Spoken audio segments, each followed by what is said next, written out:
demasiado incómodo y acaban aquí, en la calle y abandonados. Así 150.000 mascotas cada año en España. 400 abandonos al día, se dice pronto. Somos tristemente el número 1 en Europa.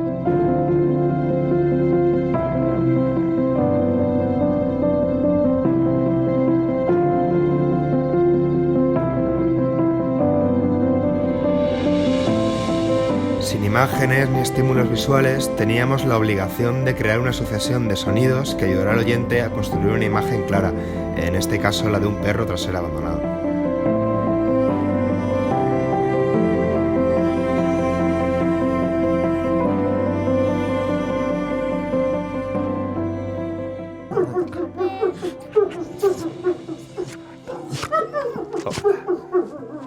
Esta es Paula. ¿Nos vamos a casa, Cooper?